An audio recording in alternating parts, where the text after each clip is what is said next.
sampaikan di animasi tadi itu adalah untuk membawa nostalgia saya dulu, di mana waktu itu tuh saya sempat membuat karakter yang si rambut merah tadi dengan karakter saya yang sekarang yang sudah saya buat itu, yaitu yang rambut hitam. Nah, itu melambangkan kalau saya itu sudah ada perkembangan dari dulu sampai sekarang, itu ada perubahan.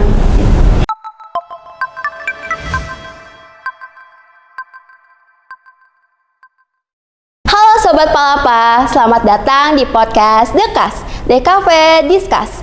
Jadi, podcast kali ini kita akan membahas Anime Talks membangun generasi kreatif dalam perkembangan 4.0 dengan teknologi yang sudah canggih di zaman sekarang nih.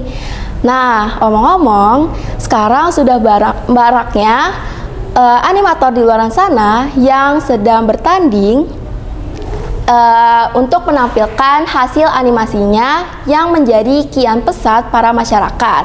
Oh iya, sebelumnya kita belum kenalan nih. Oke, jauh-jauh datang ke sini. Ternyata lebih jauh ke Amerika. Halo, aku Safara Makalisa. Saya sebagai host pada podcast kali ini. Dan podcast kali ini kita kedatangan salah satu peserta didik SMK Negeri 48 Jakarta, yaitu Cynthia Zara Amalia, salam kenal ya. Iya, oke Cynthia, salam kenal ya Cynthia. Oke, baik. Jadi kira-kira kita mau gimana dulu nih? Kita mau basa-basi dulu apa langsung ke intinya aja? Terserah kamu deh. Oke, kalau misalkan langsung ke intinya aja? Boleh. Oke, kita langsung ke intinya saja ya. Kalau sebelumnya Cynthia itu pernah nggak sih nyoba-nyoba bikin animasi itu di salah satu aplikasi itu? Oh, pernah dong. Ada cukup banyak sih aplikasi yang pernah saya coba. Mungkin yang saya nyaman dari awal sampai sekarang itu salah satunya aplikasi zaman dulu bernama KineMaster. Di situ cocok sih buat kalian para newbie animator yang ingin mencoba teknik twinning, di mana kita itu menggambar bagian-bagian dari tubuh objek lalu disatukan dan digerakkan masing-masing. Nah, selanjutnya itu yang saya suka pakai itu CapCut. Nah, di situ saya rekomen banget tuh buat yang ingin nambah efek-efek di animasinya. Dan yang saya lagi pelajari sekarang ini itu aplikasi 3 dimensi, yakni Blender sama 3ds Max. Oh, begitu ya. Ternyata banyak banget ya aplikasi untuk membuat animasi. Nah, kalau menurut Cynthia, bagaimana sih awal mulanya jadi animator? Wah, pasti sih bagi saya ya. Dan berdasarkan apa yang saya amati itu cukup ada satu hal yang pasti umum banget yang kalian rasakan itu, yakni motivasi yang bimbang, dimana kita itu minatnya kan masih bisa dibilang belum stabil gitu, belum bener-bener ingin masuk ke dalam dunia animasi. Nah, di situ saya paham banget. Ditambah lagi zaman sekarang itu sedang lagi maraknya tuh dimana iklan-iklan, terutama iklan yang digunakan oleh pemerintah itu menggunakan animasi AI. Nah, itu pasti membuat minat kita makin tergoyah kan, merasa kayak kalau kita tuh bisa digantikan oleh AI.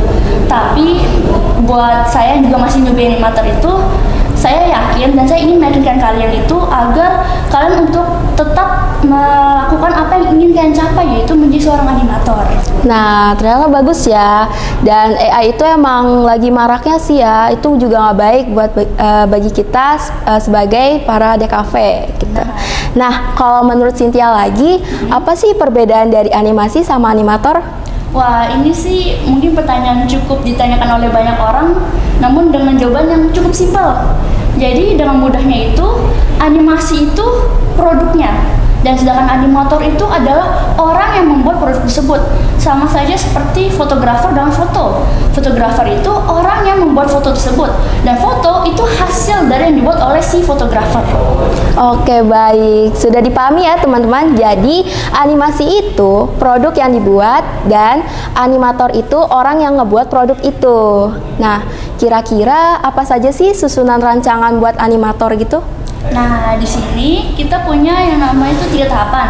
ada yang namanya praproduksi, produksi, dan pasca produksi.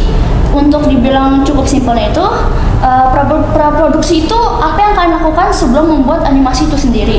Ya bisa dibilang planningnya, dimana kita bisa membuat storyboard, dialog-dialognya, sketsa dari apa yang akan kita buat dalam animasi tersebut. Meskipun ya saya lihat ini baru-baru ini tuh ada tuh film animasi yang dibuat dalam Blender oleh studio kecil bernama Flow. Nah, di mana dia tuh tidak memakai storyboard. Ya, sesuai judulnya ya. Iya, betul. Ikutin the flow. Tapi buat yang masih beginner itu saya saranin untuk memakai storyboard. Oke, yang kedua itu ada produksi, yaitu membuat animasi itu sendiri, di mana kita membuat animasi sesuai dengan jenis yang akan kita pakai, misalnya seperti 2D atau 3D. Dan terakhir ya ada pasca produksi, di mana setelah animasi kita buat itu kan masih raw atau masih mentah tuh, belum ada suaranya, belum sound efeknya, belum editingnya gitu. Nah, disitulah bagian pasca produksi. Oke, baik. Ya akhir selesai deh animasi tadi dibuat. Oh gitu, oke baik. Jadi kita para DKV pastinya bakal belajar tentang animasi. Nah, kira-kira apa sih tujuannya adanya animator itu? Wah, ini favorit saya nih, tujuan dari Tujuan. Jadi mungkin kalian pikir, oh untuk advertising atau oh untuk bikin sesuatu untuk bergerak. Tapi yang menurut saya tujuan yang paling filosofis dan paling mendalam itu untuk semua animator itu adalah menyampaikan sebuah pesan. Jadi sebuah animasi itu tuh tidak akan ada sendiri jika tidak ada pesan untuk disampaikan. Jadi kalau misalnya kalian masih bimbang tuh gara-gara oh AI mulai marak, ya menurut saya tuh jangan bimbang, karena AI itu sendiri tidak akan mampu untuk membuat sebuah pesan, untuk menyampaikan sebuah pesan yang bisa dibuat oleh seorang manusia itu sendiri. Jadi apa maksudnya dari menyampaikan pesan ya? Itu macam-macam. Tapi yang paling saya suka itu adalah menyampaikan sebuah pesan moral seperti yang kalian lihat mungkin film-film Disney atau film-film Marvel itu mungkin terlihatnya cuma kayak oh cuma berantem doang atau cuma sebuah kisah cinta yang ada di sebuah dongeng doang. Tapi di dalam itu ada makna yang lebih dalam lagi.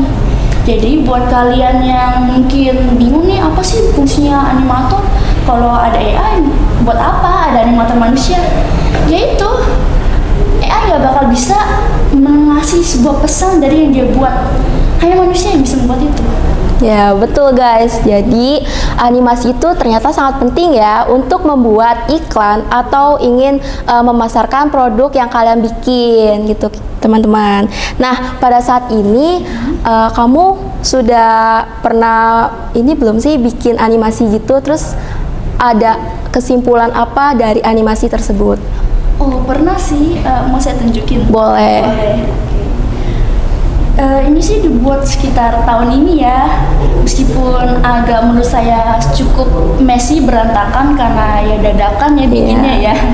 Ini buat ulang tahun saya waktu tahun ini. Iya, ulang tahun ke-16. Keren. Oke.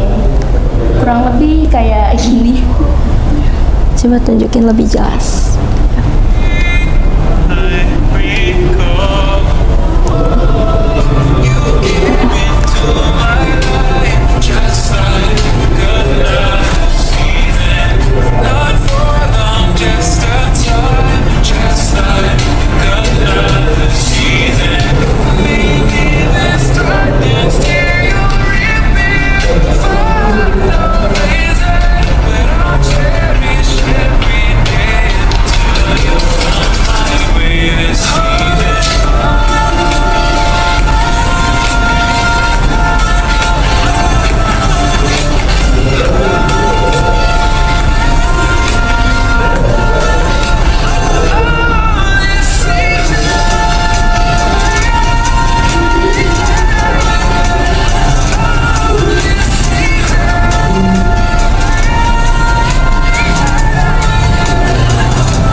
Wah, keren banget ya ternyata teman-teman. Kita beri aplaus dulu yuk sama animasinya. Jadi untuk yang saya ingin sampaikan di animasi tadi itu adalah untuk membawa nostalgia saya dulu, di mana waktu itu tuh saya sempat membuat karakter yang si rambut merah tadi dengan karakter saya yang sekarang yang sudah saya buat itu, yaitu yang rambut hitam. Nah, itu melambangkan kalau saya itu sudah ada perkembangan dari dulu sampai sekarang, itu ada perubahan. Oke, baik. Keren banget ternyata teman-teman. Nah, ini menjadi salah satu contoh yang baik untuk kalian yang ingin menjadi animator.